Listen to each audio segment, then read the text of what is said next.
Hey, listen closely. Imagine waking up tomorrow and realizing that everything in your life, your words, your emotions, your money, your thoughts, have been running you. Not the other way around. You speak before thinking. You feel before choosing. You spend before planning. And your mind, it drags you through storms you didn't sign up for.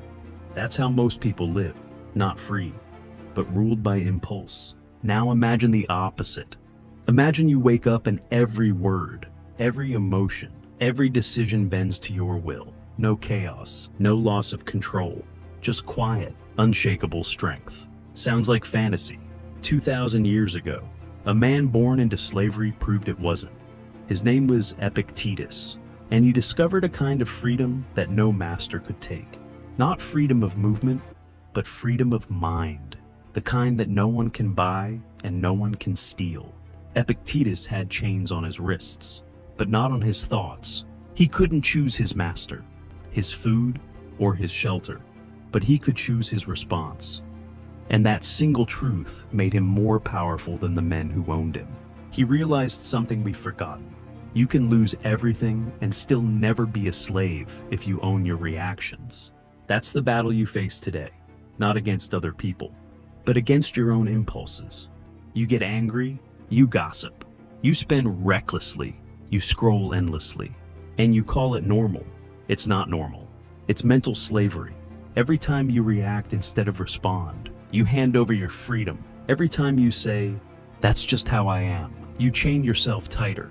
The modern world doesn't need whips and chains to control you. It just needs distractions and emotions you never learned to master. Epictetus knew this truth. No one can hurt you without your consent. That's not comfort, that's command. You might not live in a cage, but look closer. Your mind is full of invisible locks. You explode when someone disrespects you. You drain your paycheck chasing validation. You let one thought ruin your whole day. That's not freedom, that's conditioning. And the worst part, you've accepted it. You think being emotional is being real, that reacting fast means being strong, that spending means living. But those are traps. You're not reacting, you're being controlled. Every advertisement, every argument, every scroll is designed to hijack your attention and keep you weak. The Stoics saw this thousands of years ago. They didn't just talk about peace, they trained for it like warriors. They built strength where others wasted energy. In their responses, Marcus Aurelius ruled an empire but fought the same battle you do, to master the self before the world. Control isn't about perfection, it's about power through awareness. There are 4 areas where most people lose themselves: the mouth, the mood, the money, and the mind. Master these and you'll dominate your inner world, no matter what happens outside it. Fail, and you'll stay enslaved, polite, productive, and miserable. Every word you speak can build or destroy your future. Every emotion you feed can lift or break you. Every dollar you spend is a vote for your values or your weakness. And every thought you entertain shapes the life you're living right now. The Stoics didn't waste time chasing luxury or comfort. They pursued control, because control is peace. Control is freedom. Epictetus, Seneca, Marcus, they weren't born strong. They became strong by mastering what most men ignore. You want to be free? Start here. The battle for your life begins in these 4 pillars: your mouth, your mood, your money, and your mind. Win these, and nothing can shake you. Your mouth is the gatekeeper of your destiny. Every word that leaves it either earns respect or destroys it. Most people speak to be heard. The wise speak to have impact. You say things in anger and then drown in regret. You talk to fill silence instead of using silence as power. Seneca warned that the tongue is a wild beast. He was right. One careless sentence can ruin your reputation, your relationships, even your peace at birth. But mastery begins with awareness. The Stoics practiced pausing, a sacred breath between thought and speech. In that pause, you decide whether your words will serve or sabotage you. Before you speak, ask, is it true? Is it necessary? Is it kind? If not, stay silent. The pause is your weapon.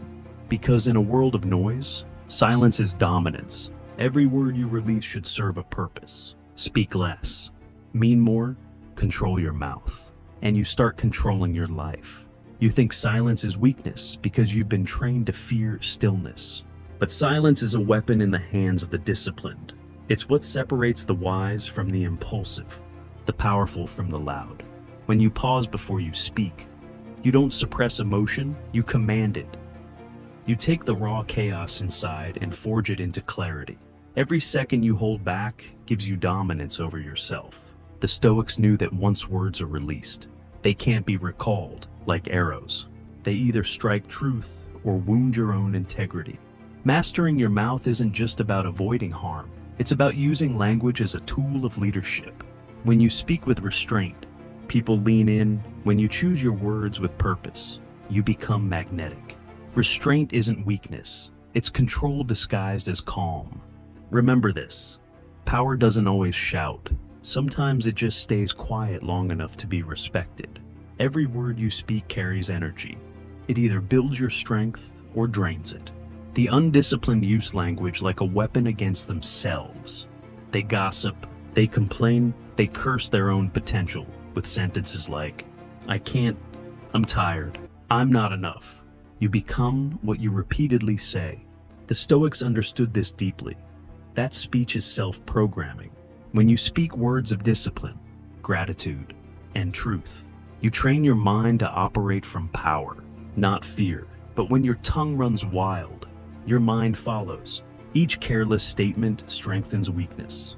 That's why Marcus Aurelius wrote daily reminders to himself, not because he was unsure, but because he knew the human mind forgets strength if it isn't spoken. So start declaring mastery. Speak as if your words create worlds, because they do. The man who commands his speech commands his direction. Every sentence is a sword. Sharpen it wisely. From this moment on, you speak with purpose, not noise. For the next 7 days, I want you to observe your speech like a soldier on guard duty.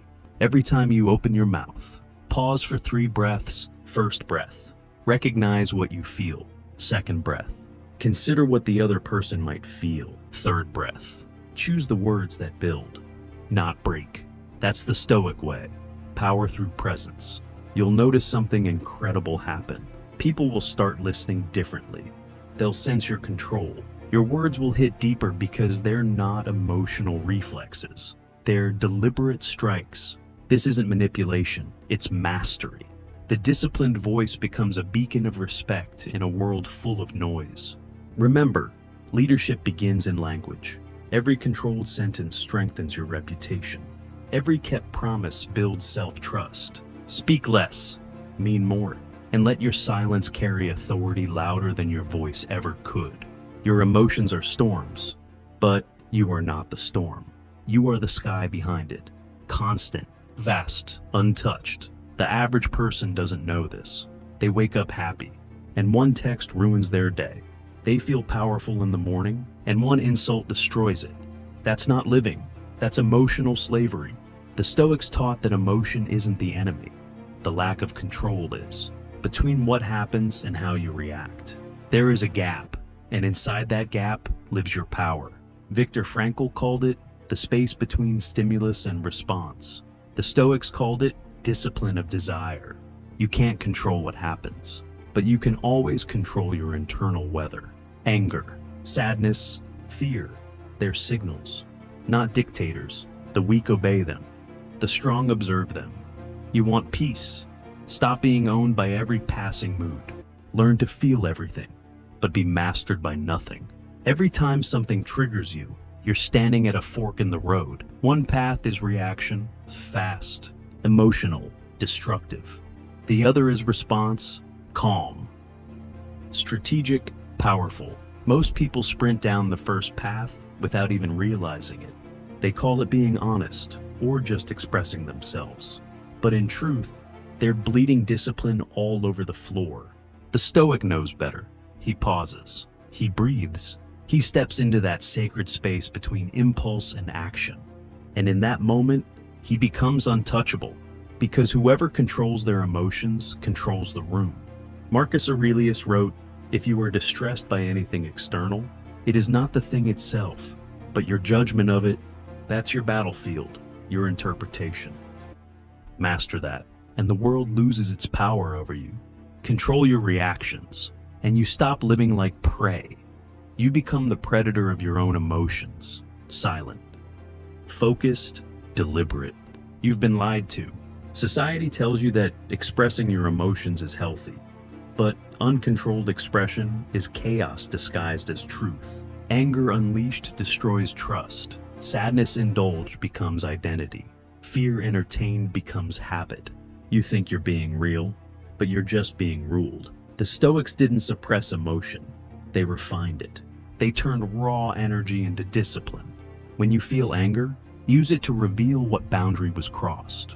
When you feel fear, use it to identify where you lack preparation. When you feel sadness, use it to remember what matters most.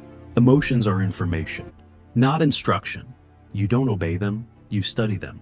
Because once you understand an emotion, it can't control you anymore. Emotional mastery isn't coldness, it's clarity. It's being able to feel deeply but respond wisely. You want real strength. Learn to stay calm when your instincts scream for chaos. Every trigger in your life is a test, a chance to practice control. Someone cuts you off in traffic. That's not an insult, it's training. A coworker disrespects you. That's not offense, it's opportunity. The Stoics didn't pray for calm seas. They trained to stand firm in storms. Marcus Aurelius woke each morning, reminding himself that he'd meet the ungrateful, the arrogant, the deceitful, and he met them with composure. Why? Because he had already decided who he would be before the day began. That's emotional armor. You don't need a perfect day to have peace. You need mastery. The next time your temper flares, remember, the test has arrived. This is your rep. This is your gym. Every reaction you control is a muscle built in the mind. And when that muscle is strong, no insult, no delay, no disappointment can throw you off balance. At night, when the weak scroll to escape their thoughts, the strong reflect to sharpen them. The Stoics practiced evening review, a ritual of accountability. Seneca would ask himself, what did I do well today? What did I fail to control? What will I do better tomorrow? No excuses, no hiding, just raw truth and refinement. You want emotional discipline? Audit your day like a warrior checks his armor. Where did anger win? Where did fear speak louder than reason? Where did peace prevail? Write it down, because what you don't confront, you repeat. Over time, this habit turns chaos into clarity. You'll start catching emotional triggers earlier, cutting them off before they explode. Control isn't built in comfort, it's forged in reflection. The undisciplined repeat their reactions, the disciplined review them, and evolve. This is how Stoics turned emotions from weakness into weapon. When you master your mood, you become the calm center of every storm. Chaos no longer pulls you in, it orbits around you. People feel it. They sense your composure and subconsciously trust it. That's why emotional control is the ultimate leadership skill. You can't lead others if you can't lead yourself. And here's the truth. People follow calm strength, not loud emotion. The Stoic doesn't explode when provoked or fold when things fall apart. He pauses, he calculates, and he acts from principle, not impulse. His emotions become servants, not masters. You must train this daily through resistance, discomfort, and self-awareness. You don't wait for peace to appear. You build it through practice. So, the next time life tests you, don't say, "Why me?" Say, "Perfect. Training time." Each trial refines your emotional armor until nothing outside can pierce it. That's real control. That's real power. Money is not paper. It's proof of discipline. It exposes your habits, your desires, and your self-control. Look at your spending and you'll see your mindset. The Stoics never worshipped wealth, but they respected it as a tool, a mirror that reveals your values. Seneca was one of the richest men in Rome, yet he practiced sleeping on the floor and eating plain food. Why? To prove to himself that comfort didn't control him. That's real freedom. Most people are slaves to their cravings. They chase every impulse. then wonder why peace escapes them. You can't master life if your wallet rules you. Every dollar you spend is either strengthening your future or feeding your weakness. Stop buying distraction. Stop using money to numb pain. Use it to build purpose. When you control your finances, you control your focus. And focus is the foundation of freedom. Most people don't have a money problem. They have a control problem. They buy to feel alive.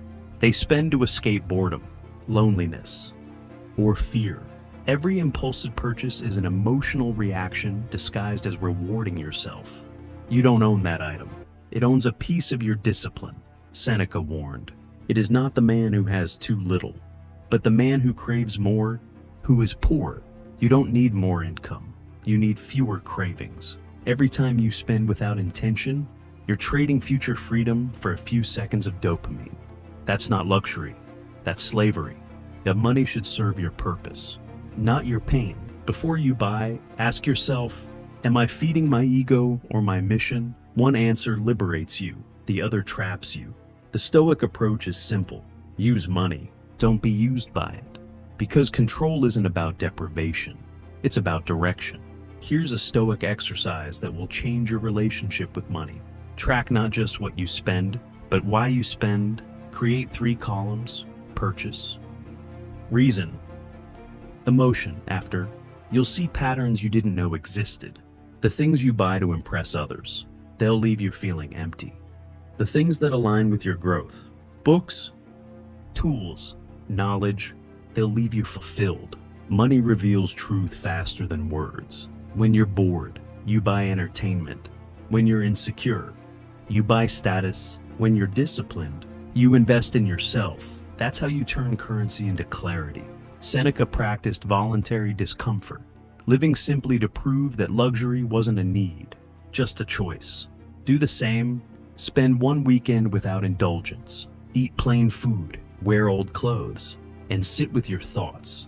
You'll realize freedom begins where unnecessary desire ends. Every dollar saved is a victory of will over weakness. Wealth isn't about stacking coins, it's about stacking options. Real freedom isn't owning things, it's owning your time. When you control your money, you control how your days are spent, who you work for, and what kind of life you build.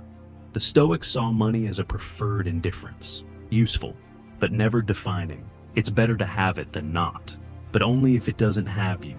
The problem today isn't poverty, it's attachment. You fear losing what you never truly owned. Seneca could dine with emperors or sleep on the ground, and he was the same man in both places. That's balance. That's mastery. Wealth is not what's in your account. It's what you can walk away from without fear.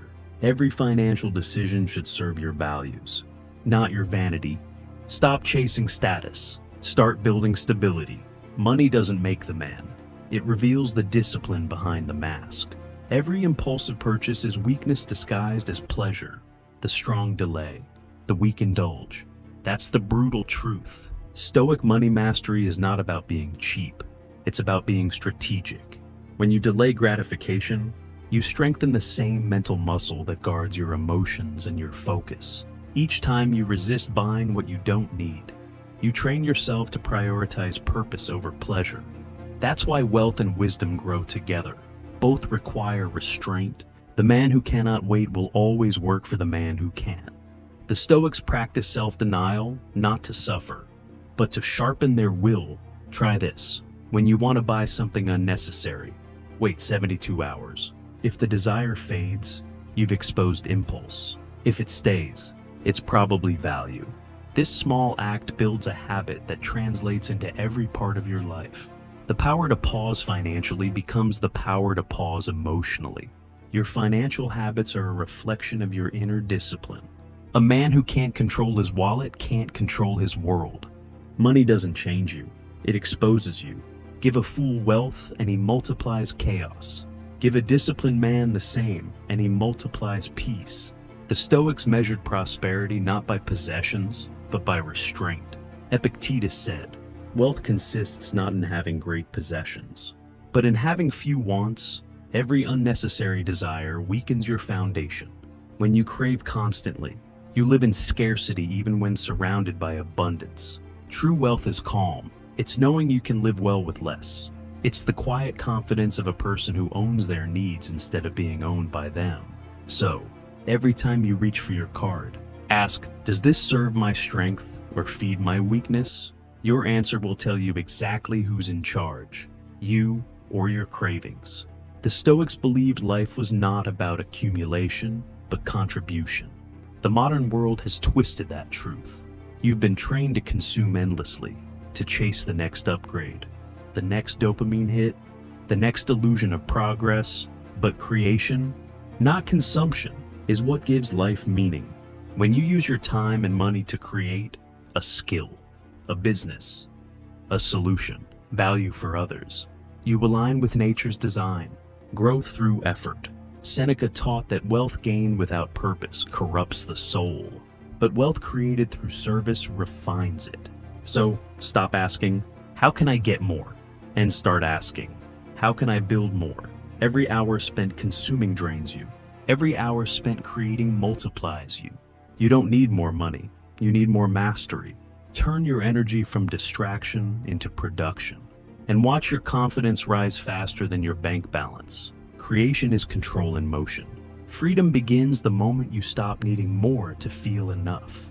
The Stoics called this apatheia, not indifference to life, but detachment from dependency. You can enjoy wealth, beauty, and comfort without being owned by them. That's real power. Most people confuse luxury with success, but luxury often masks insecurity. The man who needs less is always richer than the man who craves more. Marcus Aurelius ruled an empire, yet wrote nightly reminders to remain humble, reminding himself that gold and fame fade, but virtue endures. Practice this mindset daily. Appreciate what you have, use what you earn wisely, and let go of what doesn't serve your mission. When you detach from the emotional pull of money, you start to see it for what it truly is, a tool, not a trophy. The freer you are from needing, the more authority you gain over everything. The mind is the command center, the empire within the empire. Every decision, every emotion, every habit begins as a thought. If your thoughts are undisciplined, your life will be too. Most people live as prisoners inside their own heads, trapped by fear, self-doubt, and endless noise. The Stoics called the mind a fortress. They believed guarding it was the highest form of strength. You wouldn't let a stranger walk into your home and rearrange your furniture, but you let random thoughts storm in and wreck your peace every day. Stop allowing it. You are not your thoughts, you are the gatekeeper of them. Marcus Aurelius wrote, "Your mind will take the shape of what you frequently hold in it. So, hold better thoughts, because every moment you allow negativity to linger, you reinforce weakness. Control begins here, in the silence between one thought and the next. Your mind is a battlefield, and your thoughts are soldiers. Some fight for your strength, others fight for your destruction. Most people let the enemy march right in, self-doubt, comparison, fear, and then wonder why they feel defeated. The Stoics trained their awareness like sentinels at the gate. They practiced prosocia, constant attention to the present moment. Every thought was questioned. Is this useful? Is this true? Does it serve my purpose? If not, it was dismissed instantly. You must do the same. Don't entertain thoughts that insult your potential. You can't control what thoughts appear, but you can control which ones you feed. The weak mind reacts to every mental spark. The strong mind decides which fires deserve oxygen. Protect your focus like your life depends on it, because it does. The moment you start guarding your inner world, the outer world loses its power over you. Most suffering doesn't come from reality. It comes from the story you tell about it. Something happens, and your mind rushes to label it as bad, unfair, hopeless. But the Stoic doesn't label, he evaluates. He separates fact from fiction. Its raining is neutral. This rain is ruining my day is your judgment. One destroys peace, the other preserves it. Marcus Aurelius mastered this by constantly reframing his thoughts. Every obstacle became training. Every challenge became opportunity. You can do the same. When something goes wrong, ask yourself, what's the lesson? What's the strength I can build here? That shift alone can turn misery into momentum. You can't always control what happens, but you can always rewrite what it means. The mind that reframes reality controls reality. Stop being the victim of your interpretations. Start being the author of them. The story you tell becomes the life you live. Whatever you focus on expands. That's not motivation, it's neuroscience. The Stoics knew this long before psychology gave it a name. They practiced intentional perception, the art of choosing what to notice. Most people feed their minds a constant diet of noise, drama, complaints, negativity, and then they wonder why peace feels impossible. Your focus is your filter, and your filter shapes your world. If you fixate on problems, you'll drown in them. If you train your mind to seek progress, you'll start seeing paths where others see walls. Marcus Aurelius trained himself daily to notice what was within his control and to release the rest. That's selective attention, discipline at the thought level. You can't stop negative things from existing, but you can starve them of attention. The more you focus on what strengthens you, the smaller everything else becomes. Attention isn't just awareness, it's power. The most dangerous conversation you'll ever have is the one inside your head. Every time you think, I can't, I'm not ready, or I'll fail, you're wiring defeat into your nervous system. The Stoics knew this, that words spoken internally shape the structure of the soul. That's why Marcus, Seneca, and Epictetus all wrote to themselves. It wasn't vanity, it was mental conditioning. You must become your own coach. They not your critic. When your mind says, I can't handle this, answer back, watch me. When it whispers, I'm tired, say, good. That means I'm growing. Replace weakness with commands. Every self-directed word is a brick in your mental fortress. The mind obeys repetition, not emotion. So repeat strength, repeat courage, repeat clarity until it becomes instinct.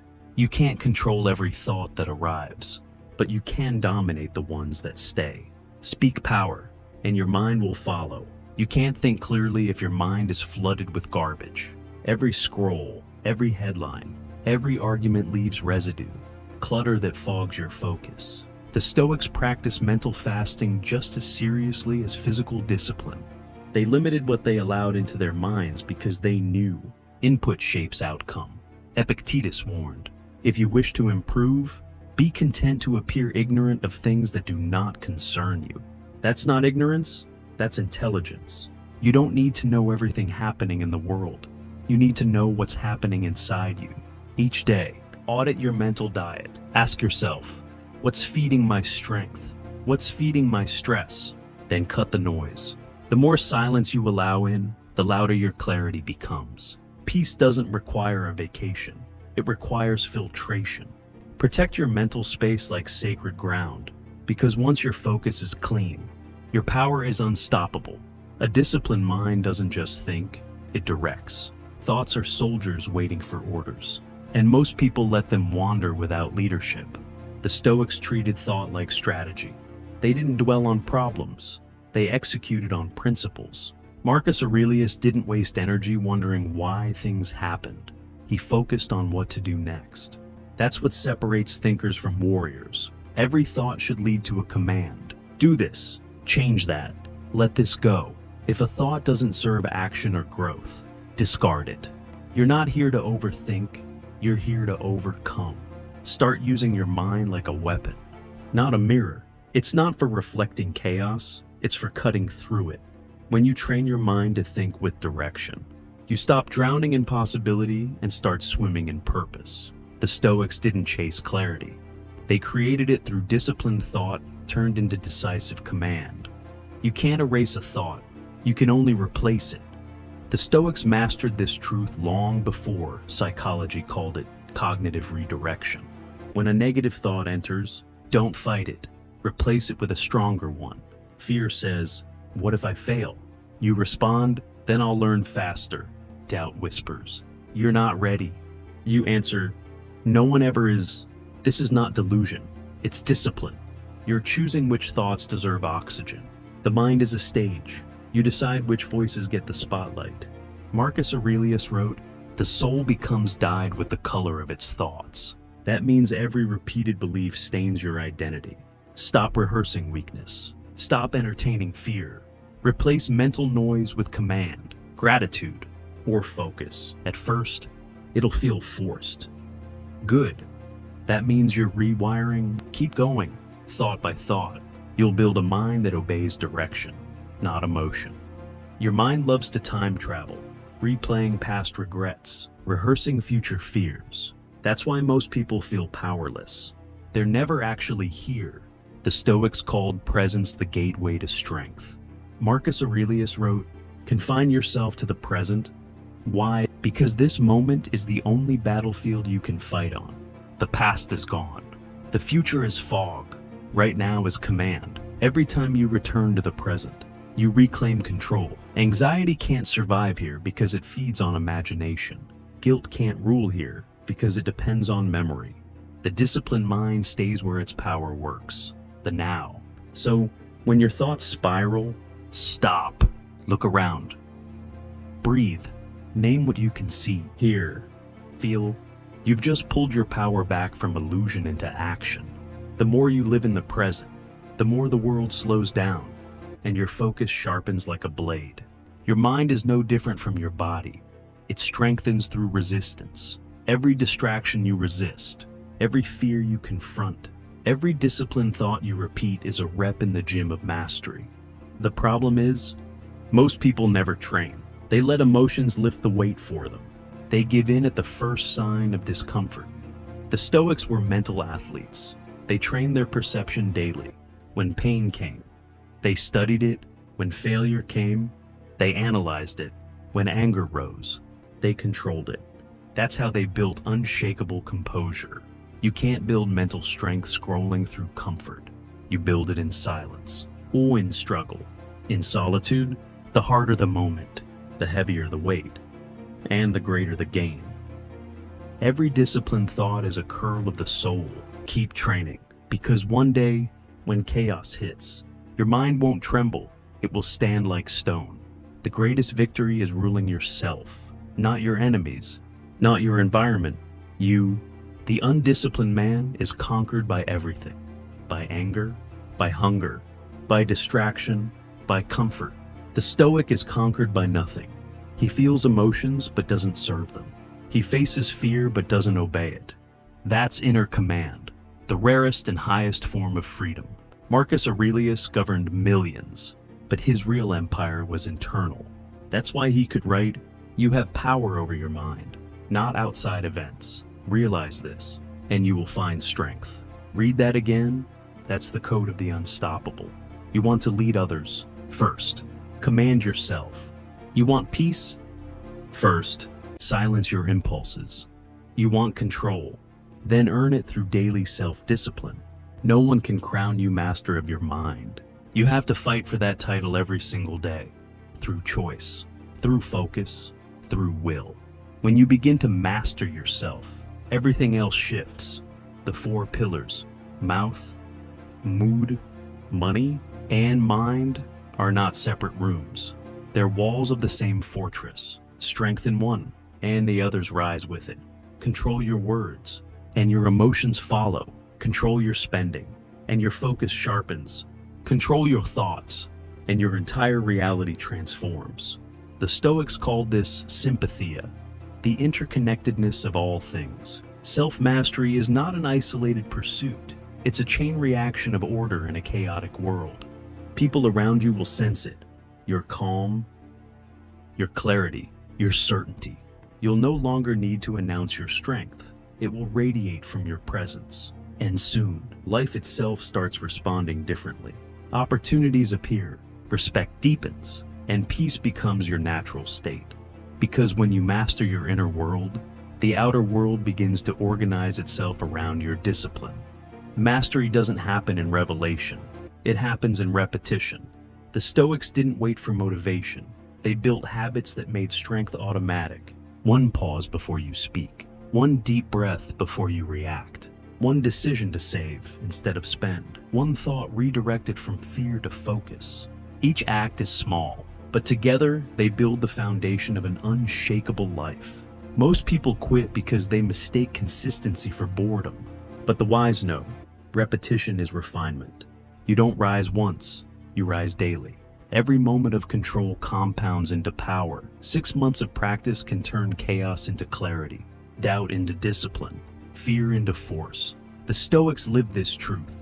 The man who rules himself once is inspired, but the man who rules himself every day becomes immortal in spirit.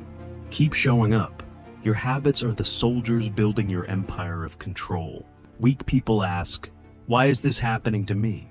The disciplined ask, "How can I use this?" That single shift separates the reactive from the resilient.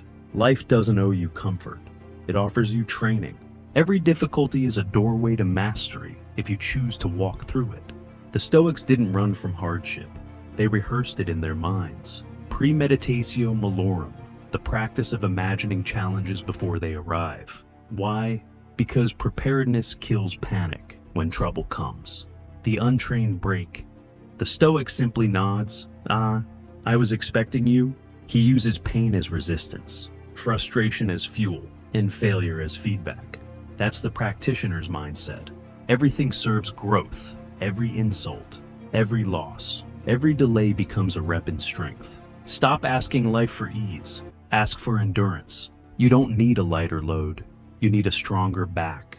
That's Stoic power. Right now, you stand at a crossroads, the same one Epictetus faced 2,000 years ago.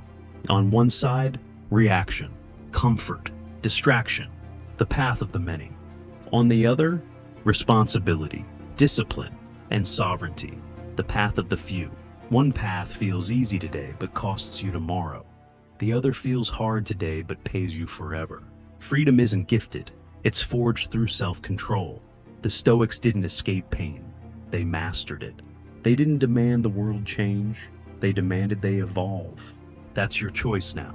You can keep living as a victim of your emotions, your impulses, and your environment, or you can rise as the commander of them all. The question isn't can you change, it's will you commit? Because once you decide, your power is immediate. The external world stops owning you. You become the master of your mouth, your mood, your money, and your mind. This is where it begins, not with motivation, but with decision. 6 months from now, you'll either be the same person, repeating the same patterns, or you'll be someone entirely different, grounded, disciplined, unshakable. The Stoics didn't wait for ideal conditions. They built strength in chaos. So stop waiting. Your future self is watching you right now, hoping you act. Mastery isn't mystical, it's mechanical. Every pause before you speak, every emotion you regulate, every dollar you direct with purpose, every thought you rewrite, that's a brick in your fortress of control. Freedom doesn't arrive someday. It's built one choice at a time. Withdraw your permission for weakness. Reclaim authority over your own soul. The ancient Stoics proved this truth. No one can enslave the man who governs himself. Now it's your turn. Stand tall, breathe deep, and declare it aloud. I am the master of my mouth, my mood, my money, and my mind, and now it's your move. Don't just listen, act. Every truth in this video means nothing unless you live it. Mastery doesn't happen in your mind, it happens in motion. So start today. Choose one area, your words, your emotions, your money, or your thoughts, and take control of it before the day ends. Discipline begins the moment you decide to stop being who you were yesterday. Leave your thoughts below. Tell me which pillar you're mastering first. Your mouth, your mood, your money, or your mind. Your comment isn't just engagement, it's a declaration of commitment. And if this message hit you hard, share it with someone who needs to hear it too. Because transformation spreads when warriors rise together. Thanks for listening, and remember, you have everything you need to build a stronger, calmer, and more powerful you. This is Momentum Mindset, where self-mastery begins and excuses end.